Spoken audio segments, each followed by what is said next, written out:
The Columbia Network takes pride in presenting Orson Welles in the first production of a unique new summer series by the Mercury Theatre on the Air.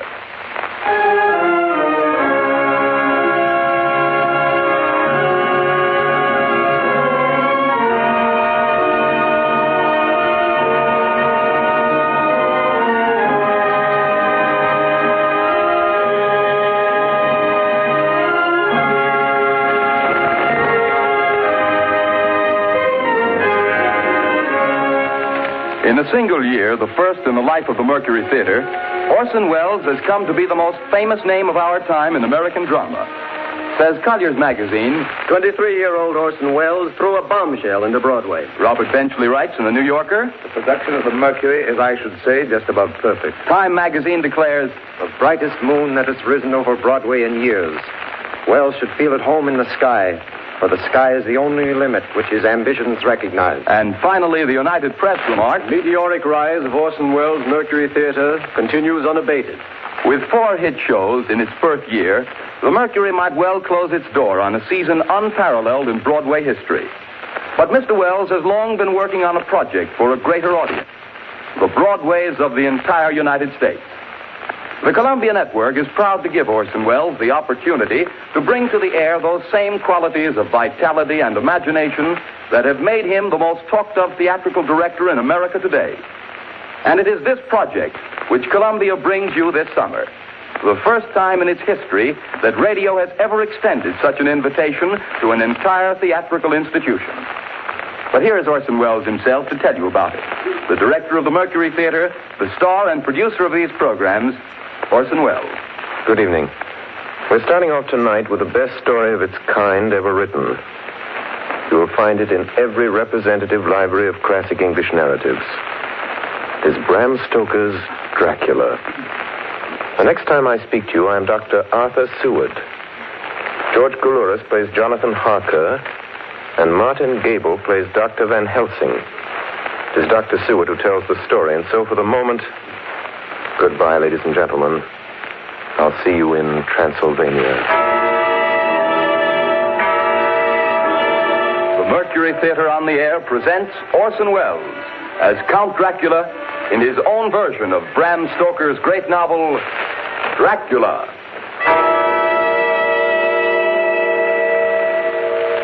Ladies and gentlemen, my name is Arthur Seward. I'm here tonight to bear witness to the truth of certain events which you may find it hard to believe, but I ask you to believe them. I have here certain documents, telegrams, clippings from the press of the day, memoranda, and letters in various hands. All needless matters have been eliminated, so that a history almost at variance with the possibilities of contemporary belief may stand forth as simple fact. I present you first with excerpts from the private journal of Jonathan Harker. I, Jonathan Harker, lawyer's clerk, article to Peter Hawkins, Esquire of Exeter, England, am writing this journal in the hope that if misfortune overtakes me, it may one day come to the eyes of those who love me. I set out from London on the last day of April to visit one of our clients in Eastern Europe. On May the 3rd, I arrived in Budapest and came after nightfall to Klausenburg on the borders of Transylvania. At Bistritz, there was a letter of welcome for me from our client, informing me that his carriage would await me at the Borgo Pass. It was signed, Dracula.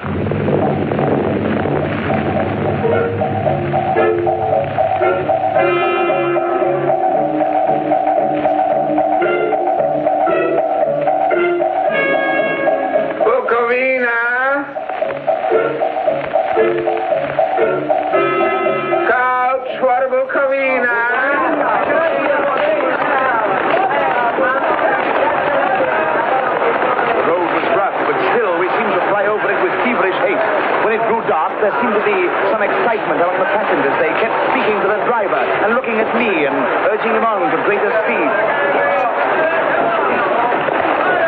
The crazy coach rocked on its great leather strings. The mountains seemed to come nearer to us on either side. Coachman! Coachman! What is it? Where are we? You're nearing your destination, young hare. This is the Borgo Pass.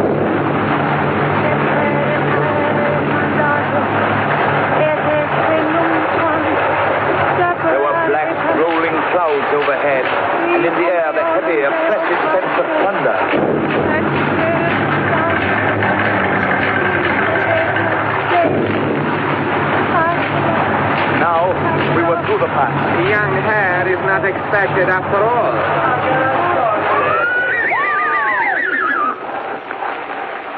You are early tonight, my friend. A caleche with 4 horses are drawn up beside us. Let me help you, sir.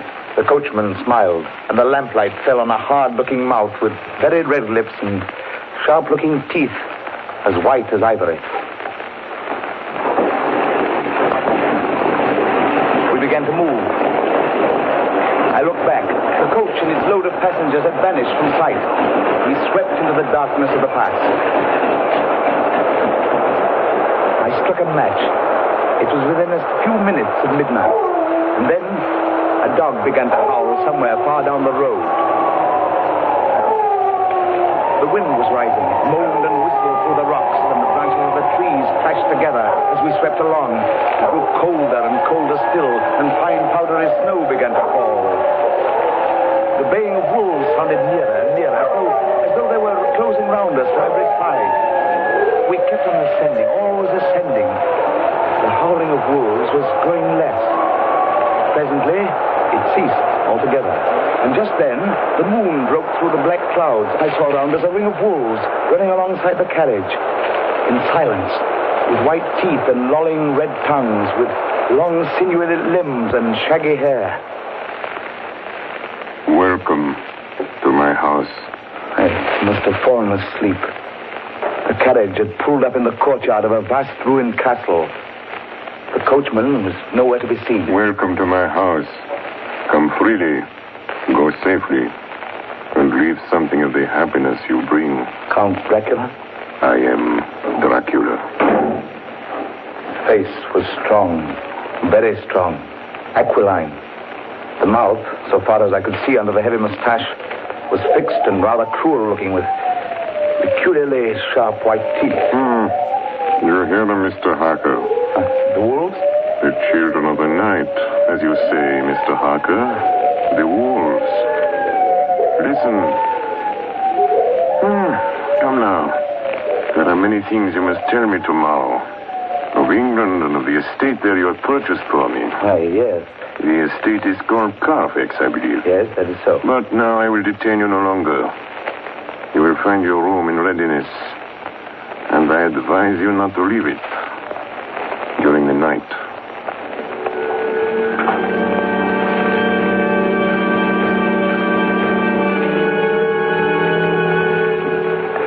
This castle is on the very edge of a terrible precipice. A stone falling from the window would fall 1,000 feet without touching anything. I explored. There are doors everywhere, and all of them locked. The door to the great hall, the door to the courtyard, every door in the castle is closed, bolted against me. The castle of Dracula is a prison, and I am a prisoner.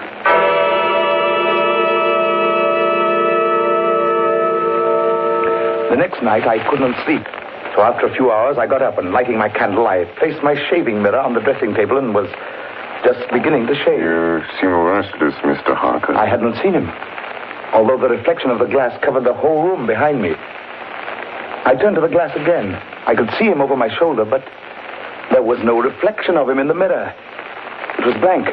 I started and cut myself on the side of the throat. The blood was trickling down my neck. Count, my mirror! The blood!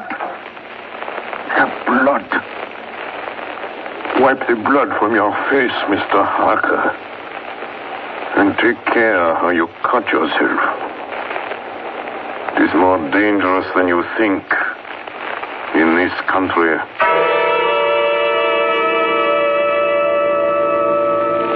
When I awoke, I found most of my things were gone. My passport, my notes, my letter of credit. I could find no trace of them anywhere. And my door is locked from the outside. June 20th. There is work of some kind going on in the castle. Now and then I hear the faraway muffled sound of mattock and spade. And last night, the second of the predated letters which Dracula made me write, the second of that series which is to blot out the very traces of my existence from the earth, went forth.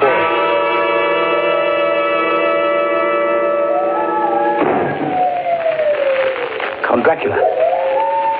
Yes, my young friend. Well, what of me? When am I free? When can I leave this place? Free? Mr. Harker, you're always free. You want to leave? Would you like to leave tonight? Yes, in God's name. My dear young friend, not an hour shall you wait in my house against your will. Come, follow me.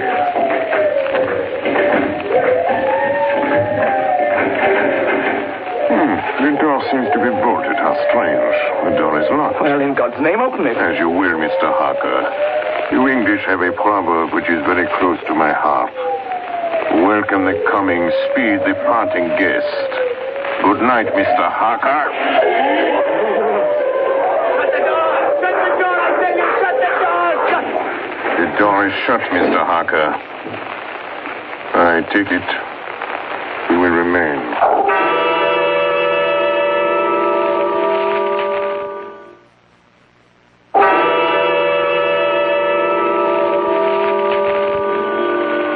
Morning, June the 30th. These may be the last words I ever write in this diary. Oh, God preserve my sanity. I have never seen Count Dracula by day. At sunrise, at the first cockcrow, he is gone. I do not understand these things. I only know that the wolves obey him, and that he is a man with hair on the palm of his hands, with sharp teeth, and no blood in his face. He casts no shadow. He cannot be seen in a glass. And he moves like a bat across the sheer face of the castle walls. He eats no food and is mortally afraid of the crucifix. As I write this, I hear in the courtyard the rolling of heavy wheels and the cracking of whips. And there is in the passageway below a sound of heavy boxes being set down. Boxes shaped like coffins. And I know what they hold. The boxes are filled with holy earth from the chapel beneath the castle. It is the last box being nailed down. And now I hear the heavy feet tramping again. The door's shut. The chains rattle.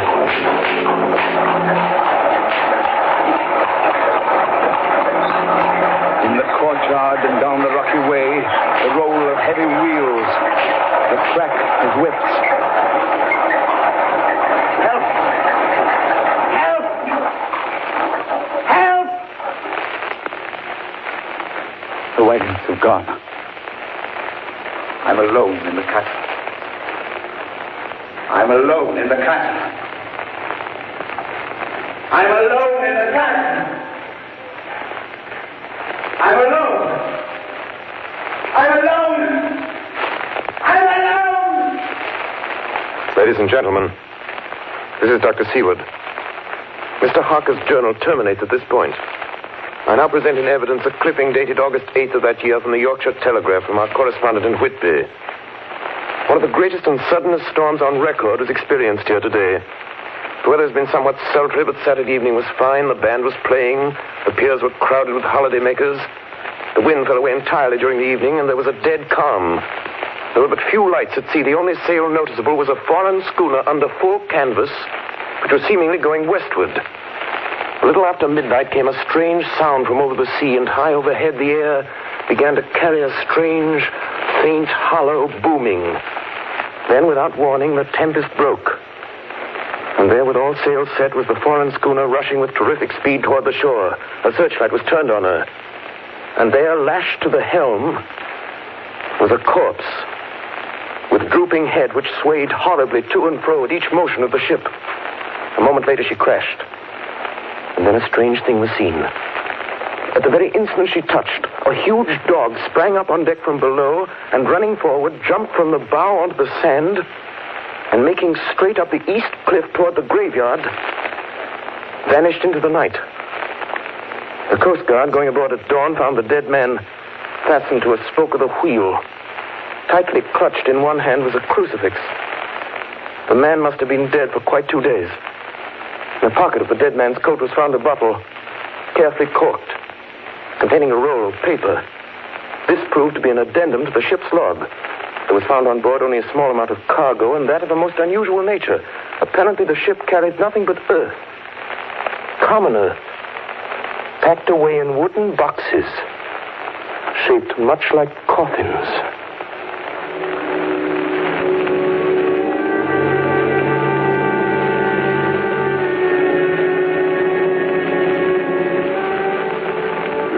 of the Demeter.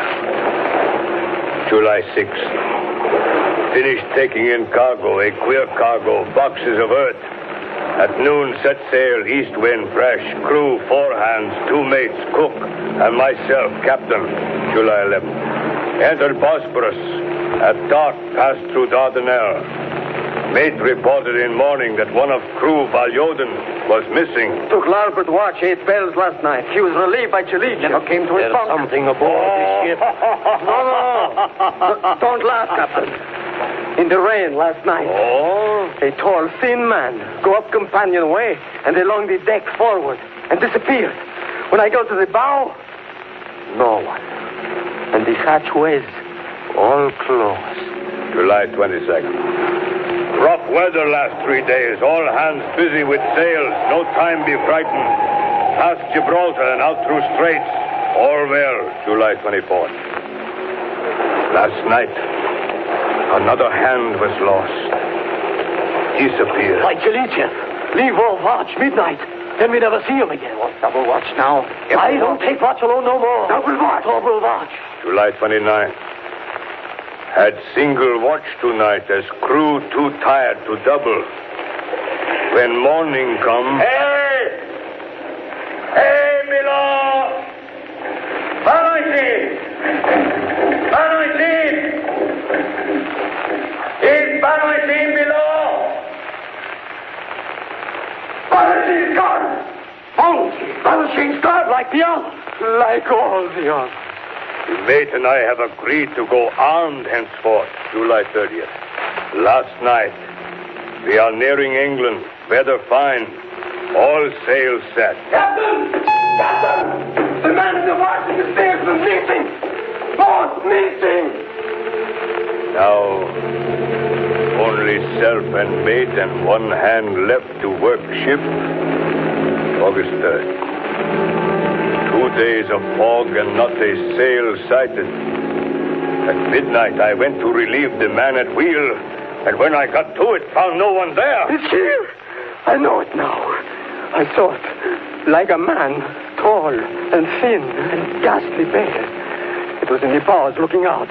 I gave it the knife, and my knife went through it. What? Empty as air. What is it? What are you talking about? It's here, and I'll find it. It's in the hold. In one of those boxes of earth. I'll unscrew them one by one and see. He is mad. Stark raving mad. It's no use my trying to stop him. He can't hurt those big boxes. They are invoiced as common earth. I know the secret now.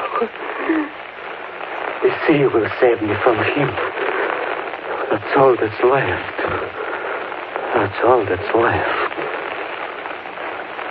August 4th. I am all alone on my ship.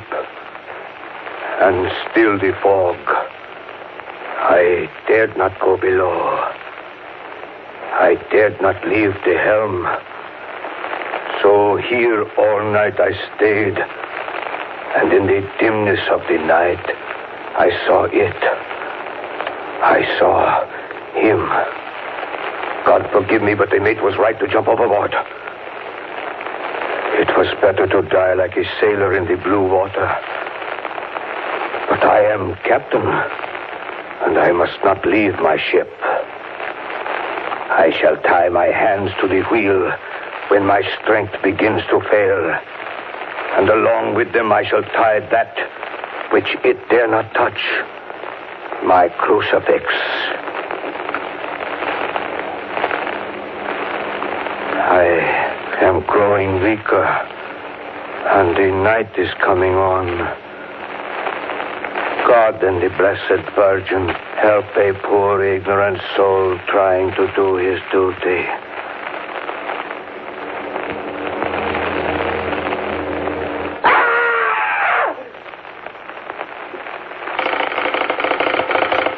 Telegram, Seaward, Perfect, to Van Helsing, Amsterdam. Lucy Westenra in alarming condition. Cannot diagnose. Come at once. Seward. Telegram, Van Helsing, Amsterdam, to Seward, Perfect. I'm on my way to you. Please arrange the examination immediately my arrival from Helsing. Ladies and gentlemen, I must now explain that 6 months before the events recorded here, I had become engaged to a young lady, Lucy Westenra. We were to have been married in the spring. My old teacher, Professor Van Helsing, arrived at 4 the next afternoon. I took him at once to Lucy's house. She lay in a bed asleep. She was ghastly, chalkily pale. The red seemed to have gone even from her lips and gums, and the bones of her face stood out. Young Miss is bad. Very bad. She must have blood or she will die. Yet she is not anemic. The qualitative analysis of her blood gives quite normal condition. It is strange. I do not like to think how strange. Look! My God, her throat, look! The black velvet band that she always wore had dragged up a little and showed a red mark on her throat. Just over the external jugular vein were 2 punctures, not large, but not wholesome looking. The edges were white and worn looking. Well? Well, what is it, Professor? What's wrong with her? Speak frankly. You can tell me the worst. I wish I could, Stuart. I wish I could. But I do not dare. But won't you tell me anything? I will tell you this. Your young lady is in a danger greater than death. You must believe me. If you leave her for 1 moment and harm befalls, you will not sleep easy thereafter.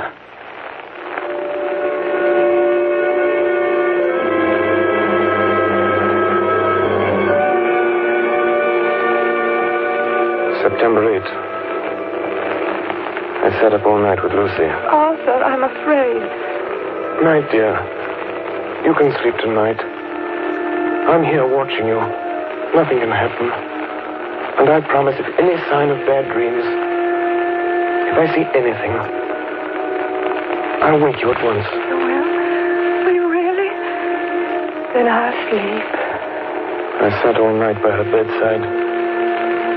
She did not wake once during the night, although her brows or a bat or something flapped almost angrily against the window panes. September 11th. Still quoting from my private journals. At this time that I received a message from Purfleet. Read 10:20 p.m. St. John's Hospital, serious complications, case 891, your immediate presence, London, imperative. I had no choice. Sometime later, a paper was found among Lucy Westenra's belongings. I write this and leave it to be seen so that no one may by any chance get into trouble through me. I went to bed as usual, taking care that the window was closed, as Dr. Van Helsing had directed. About 2 a.m, I awakened. I went to the door, called out, "Arthur! Arthur!" There was no answer. Something's broken the window. I'm in the room, alone. I dare not go out. The house seems empty. The air is full of specks, floating, circling in the draught from the window. The light burns blue, dim. What am I to do? Something very sweet and very bitter all around me. And I seem sinking into deep water. You shall be flesh of my flesh, blood of my blood. September 12th. Late. Only resolution and habit can let me make an entry tonight. We found her sprawled on the floor. There was a draft in the room from the broken window. Her throat was bare, showing the 2 wounds, looking horribly white and mangled. We are too late, my friend. We have failed. God's will be done. She's dying. Yes. She's dying. Stay beside her. It will make much difference, mark me, whether she dies conscious or in her sleep.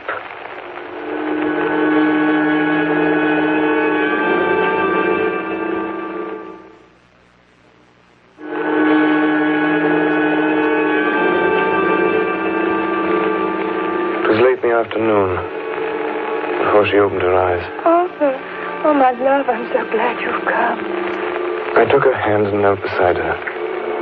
Her breath came and went like a tired, peaceful child's. And then the light from the setting sun fell on her face, and then, insensibly, a strange change came over her.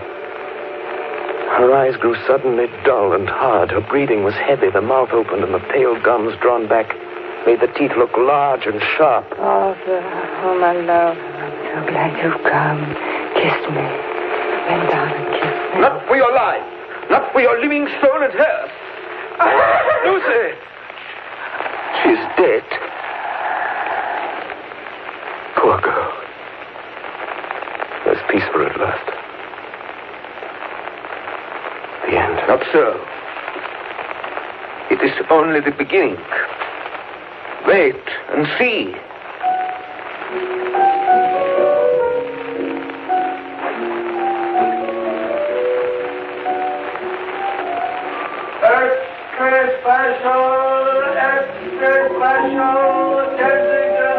Westminster Gazette, September 25th.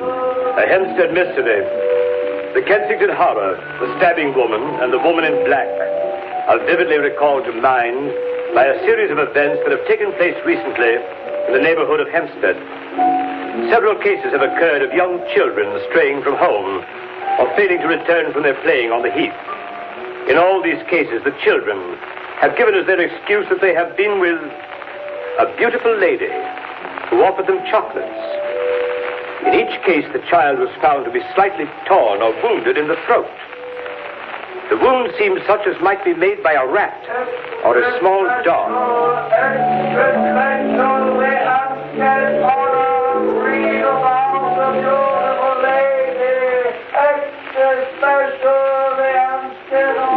The Hempstead Horror. Another child injured by the beautiful lady. We have just received intelligence that another child missed last night was only discovered late in the morning.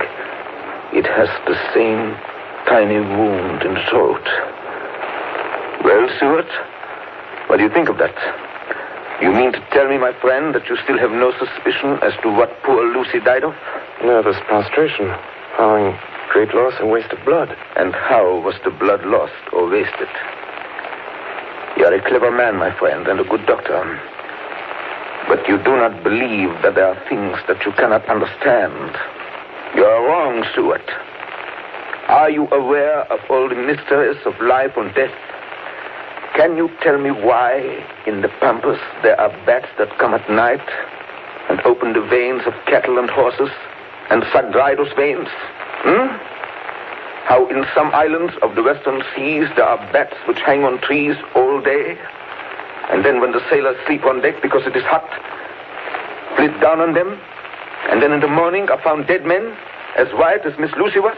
I understand none of these things. Up to tonight, Stuart. If you dare to come with me, perhaps then you will understand. September 29th. Before dawn. Now it is done. And I would sooner die 1,000 deaths than live again through what I did this night. We will spend the night, you and I, here, in this churchyard where Miss Lucy is buried. We enter the tomb, then we open the coffin. You shall yet be convinced. Take care, Van Helsing. Miss Lucy is dead, is it not so? Then there can be no wrong to her, but if she's not dead... With some difficulty, we found the Westenra tomb. I took up my place behind a yew tree.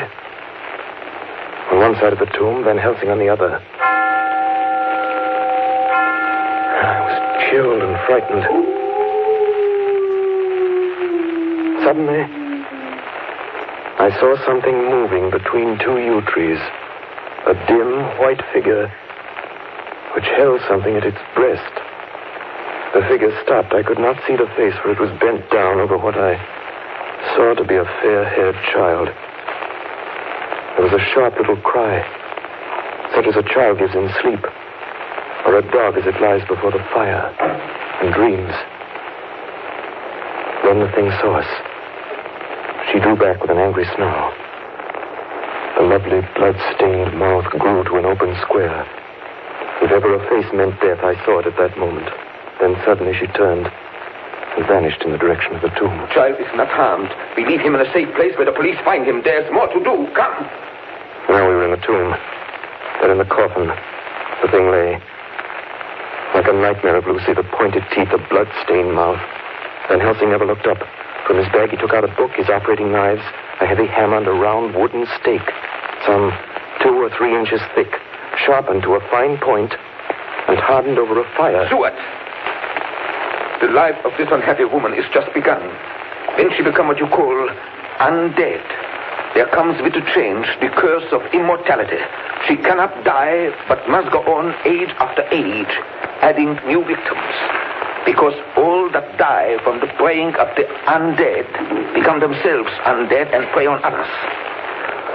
So the circle goes on, ever widening as the ripples from a stone thrown in the water. But if this lady, this undead, be made to rest as true dead, then the soul of the poor lady whom we love shall be again free. Tell me, what am I to do? Take this stake in your left hand, the hammer in your right. Yes. Place the point over the heart. Yes. Then, when I begin the prayer for the dead, in God's name strike. Are you ready? Now, Domine Jesu Christe, Fili de vivi, qui manus tuas ex voluntate Patri.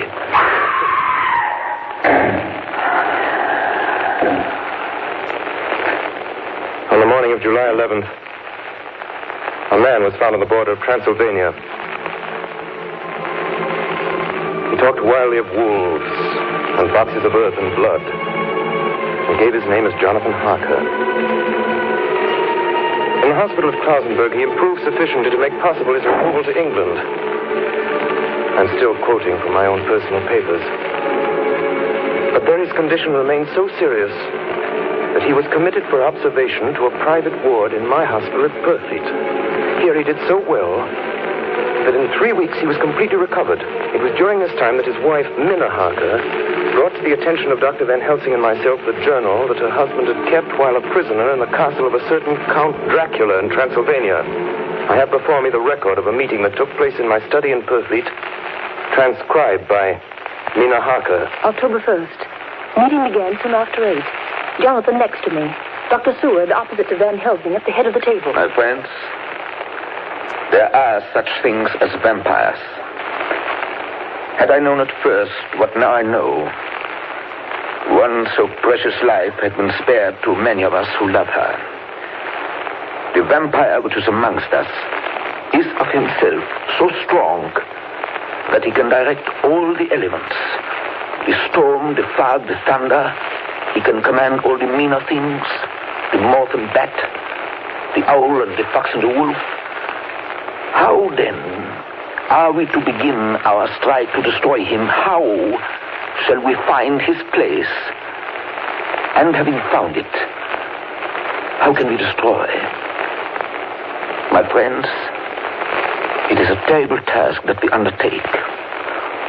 To fail here is not mere life or death. If we fail, we become as him. Foul things of the night, as him. What do you say? I answer for myself. Count me in. I'm with you. The professor laid a small golden crucifix on the table. We took hands, and our solemn pact was made. My friends, we too are not without strength. The vampire flourishes on the blood of the living. Without this, he cannot live.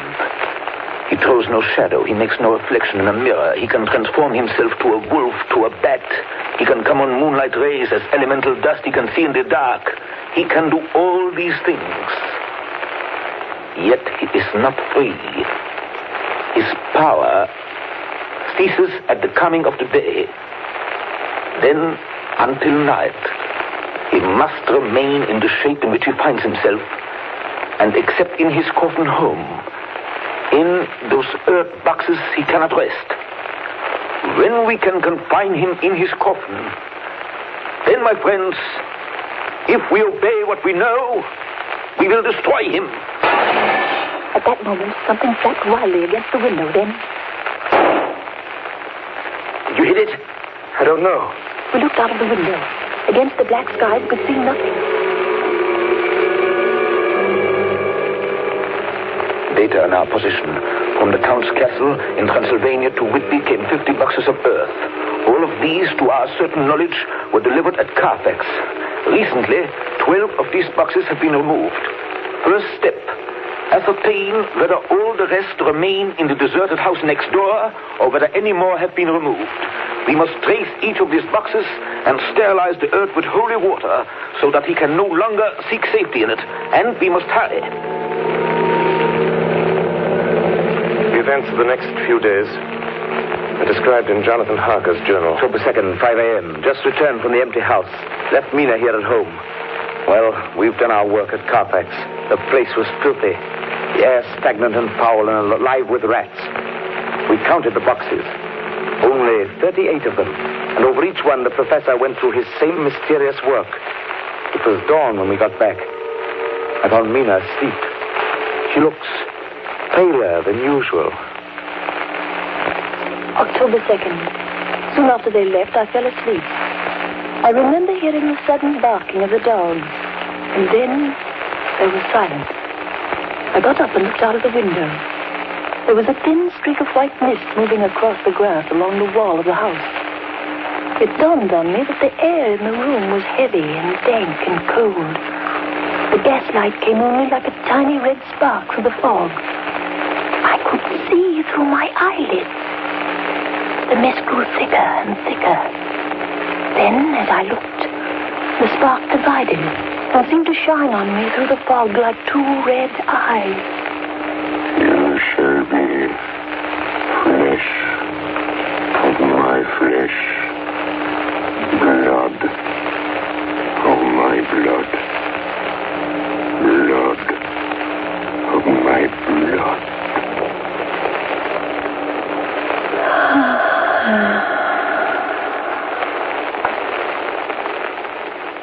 October 2nd, 8 p.m. We're on the track. 12 boxes were delivered last week to an empty house at 347 Piccadilly.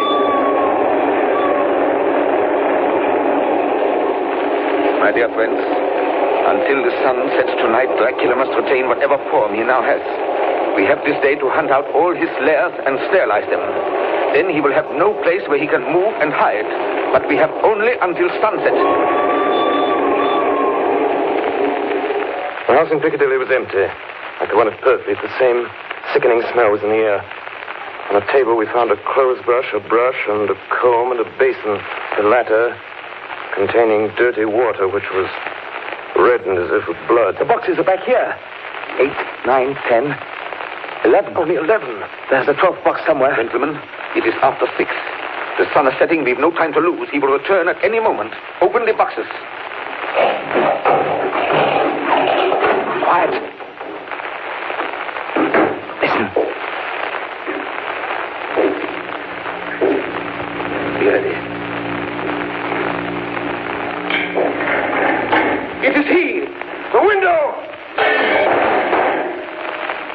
You waste your bullets, gentlemen.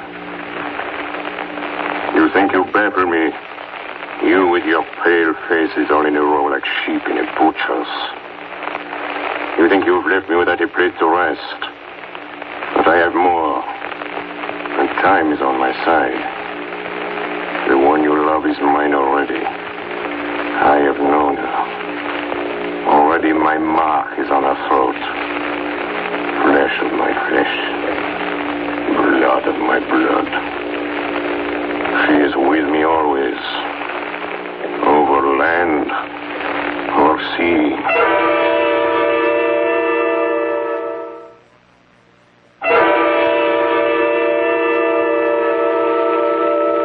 October 4th morning. Another meeting in the study of Turkey. We must find one, that last remaining box, gentlemen. We must find it. As long as that earth exists impure, as long as there remains one place of refuge for Dracula, there is no safety and no peace for any soul in England. And for the undead, never peace so long as he lives. Blood of my blood. Blood of my blood. Mina! How do you know that? Quiet. With me always. Over land and sea. Mina, darling, how did you know that Dracula said those... I don't know. The words just came. Strange. There are times when somehow I feel that I'm with him. At sunset? Yes. Just at sunset. And again at sunrise. Dr. Van Helsing, if I could... If at that time you... Have you the courage? Courage for what?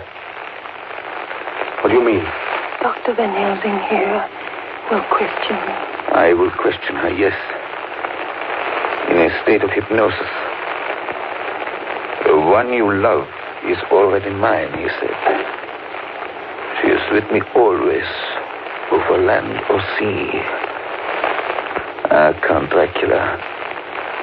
Perhaps she will betray you if she is really with you, this one we love. Who knows? If she is really with you over land or sea. Blood of my blood. Mina. Yes? Answer me, Mina. Are you with him? Yes, I am with him. Where are you? I do not know. It is all dark. What you hear? The lapping of water. I can hear it on the outside. Then you are on a ship? Yes. What else do you hear? There is the creaking of an anchor chain. What are you doing? Still. Oh, so still. It is like death. It's like death. Here is a report from Matson Peabody, shipbrokers. Dated October 5th, according to Lloyd's list, the only sailing ship that left for the Black Sea yesterday was the Tsarina Katrina, bound for Varna. Some hours before she sailed, a man came alongside, all in black, driving a cart with a great box in it. This he lifted down single-handed and carried below. No one remembers having seen him after that, as heavy mist came up over Doolittle Dock until sailing time. The rest of London Harbor remained completely clear. Our plans are made. The average sailing time from London to the Black Sea is 3 weeks. We can travel overland to the same place in 3 days. We shall be there waiting for him when he arrives. October 15th, arrived Varna about 5 o'clock. Mina seems stronger. Every morning before sunrise and just before sunset, she speaks to Van Helsing in a trance. Are you with him, Mina? Tell me, are you with him? I am with him. What can you see? Nothing. All is dark. What can you hear? I can hear the waves lapping against the ship and the water rushing by. The wind is high. I can hear it in the shrouds and the bow throws back the foam. So, the Tsarina Katrina is still at sea, hastening on her way to Varna. The Count cannot cross running water, so he cannot leave the ship without being observed. What do you hear, Mina? Lapping waves and rushing water. Darkness. Darkness and wind. A whole week of waiting. Daily telegrams from Lloyd's. Not yet reported. Rushing water and creaking masts. Darkness. Darkness and wind. October 24th. Telegram. Lloyd's, London to Harker. Tsarina Katrina reported this morning from Dardanelles. Lloyd's, London to Harker, October 28th. Tsarina Katrina in heavy fog reported entering Galatz Harbor at 1 o'clock today. Galatz is 38 hours from here, and the first train for Galatz leaves at 6:30 tomorrow morning. My friends, we have lost.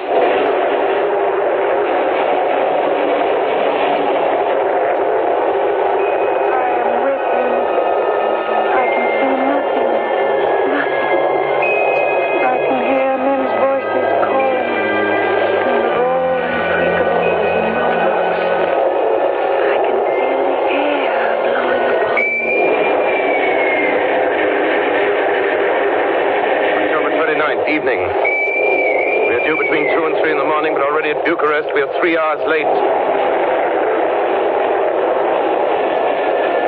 Something's going on.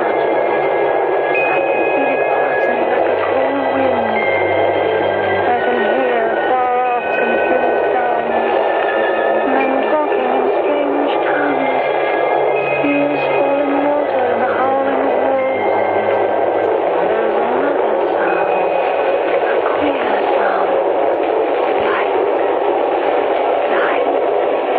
Like what? Speak, Mina. Speak, I command you. I command you to speak.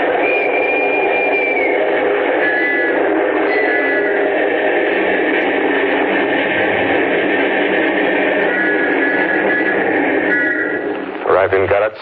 Saw Captain Zarina Katrina. A man come aboard with an order an hour before sunup to receive a box for a party by the name of Dracula. Had his papers, I read. Emmanuel Hildesheim, his name was. Mr. Hildesheim? Yes. You went over to the box yesterday. I gave it to Kylov by order. Kylov. Mr. Kylov? Hey, look. This morning they find him dead inside the churchyard of St. Peter. They find him dead with his throat torn open. October 30th evening, there are two ways in which Dracula can get back to his own place. By land or by water. We've examined the map and find the most likely river is the Serre. You and I, Seward, will charter a steam launch and follow him up the river. Van Helsing and Mina will take the train to Veresti, and from there they will go... From there we shall go in the track where Harker went, from District over to Borgo. If you have not caught him before, we shall be awaiting Dracula there.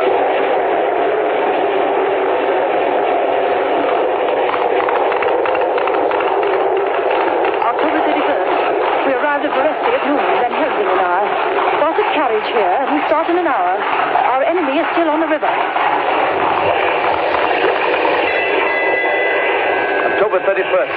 We can run at good speed up the river at night. There's plenty of water, and the banks are wide apart. November 1st, evening. No news all day. We hear that a big boat went up the river before us, going at more than usual speed.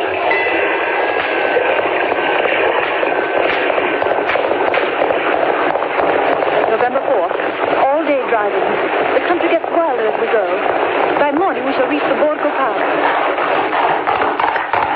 November the 4th, evening. We've left the launch. We've got horses, and we follow on the track along the river. We are armed. Look! Quick! There they are now! Heading west! With the dawn, we could see the Slovaks some miles before us, dashing along the river with their wagons. On it is the great box.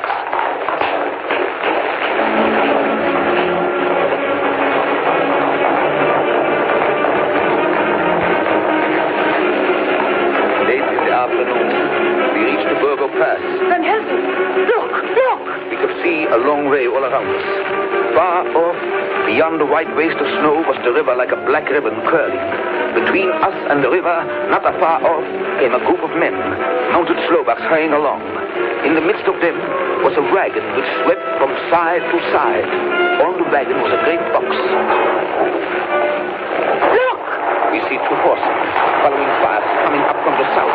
Now the horsemen are not more than a mile behind. Now the wagon is quite close to us. We can see the great box swaying crazily. Now they are almost upon us.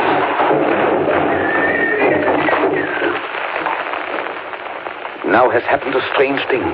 The wagon smashed into a great rock bed in the snow, lost its front wheels, and turned over on its side, jammed against the stone.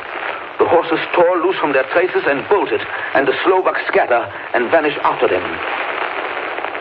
Then silence. Silence like comes after ringing a bell. Look! His face! It is Dracula, sprawled out stiff and twisted in the smear of his own holy earth. The box, in falling, has emptied the dirt onto the snow. His face is old-looking. The skin is like paper. Dr. Seward, there's no time. Look at the sun. Sunset. In 1 minute there is darkness and he is forever lost to us. Have you the stake of wood and the hammer? Here. Now, Seward, pray for us. Kneel down and pray. Harker, the stake of wood over his heart. Be not afraid, Harker. Do not look into his eyes. The hammer. Now, Harker, strike. Strike!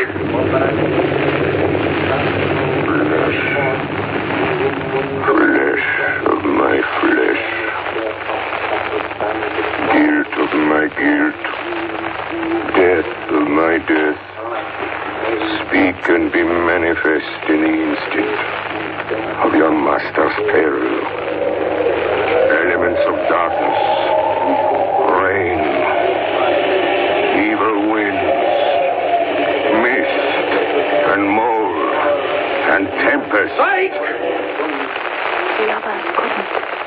But somehow I can hear him speaking behind his eyes.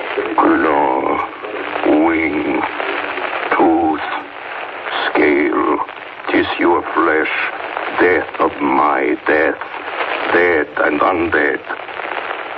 The hand of the living is over your master. Console him, my children.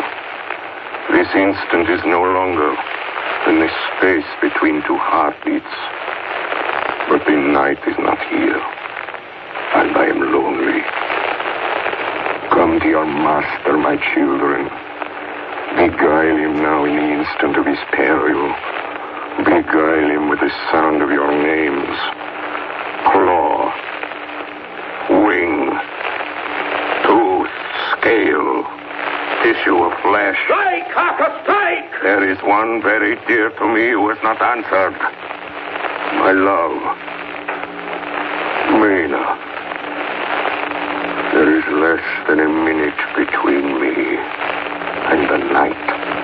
You must speak for me. You must speak with my heart. Give them to me! Jonathan, give them to me! That stake of wood and the hammer! I shall never forget that moment. The look on poor Mina's face as she stood there, the angry scar standing out on her throat, her eyes like living coals in the last red of the sunset. She had torn the stake and the hammer out of my hands with the strength of an animal. Mina, do you know what you've done, woman? You know what you've done to us? You've released him. The evil is free. Look! The sun! As we looked down at Dracula, the eyes saw the sinking sun, and the hate in them turned to triumph. Flesh of my flesh.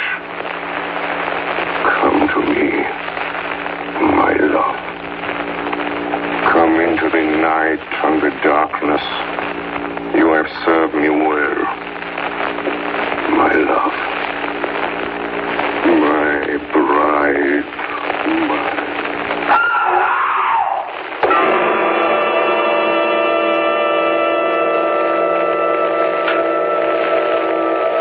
Ladies and gentlemen, all the evidence in this case is now before you. I've added nothing. And to the best of my knowledge, I've omitted nothing that might help to throw light on the extraordinary events of the year 1891, which culminated on that terrible evening in the Borgo Pass. There remains only this one last report. When Mina Harker seized the stake and hammer from her husband, I believe she was under some form of hypnosis. She herself remembers nothing. But whatever influence was at work on her, she must, at the last moment, have rejected it. For at the exact instant the sun disappeared, it was Mina Harker who drove the stake through the heart of the thing that called itself Dracula. At that same instant, even as we looked, the wound on the side of her throat was no more. As for Dracula, before the scream of the creature had died from our ears, the whole body crumbled into dust and passed from our sight. In the final moment of dissolution, there was in the face a look of peace, such as I never could have imagined might have rested there.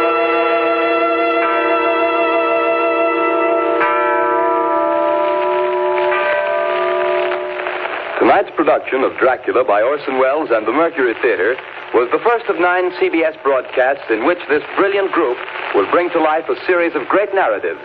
In the cast tonight, Dr. Van Helsing was played by Martin Gable, Jonathan Harker by George Coulouris, Dr. Seward by Orson Welles, the Russian captain by Ray Collins, the mate by Carl Swenson, Mina Harker by Agnes Moorehead, Lucy Westenra by Elizabeth Farrer, and Count Dracula by Orson Welles. Bernard Herrmann composed the original music and conducted. Dan Seymour speaking.